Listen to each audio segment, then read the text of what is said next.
Oke teman-teman, selamat datang dan selamat berjumpa kembali bersama saya Jack Tutorial. Di kesempatan kali ini saya ingin berbagi tutorial cara menentukan ukuran thumbnail YouTube yang ideal.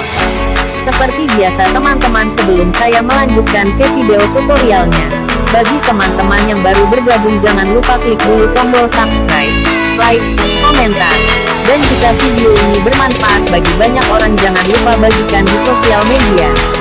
Dan jangan lupa juga klik tombol loncengnya agar teman-teman selalu mendapatkan informasi video-video terbaru dari Jack Tutorial.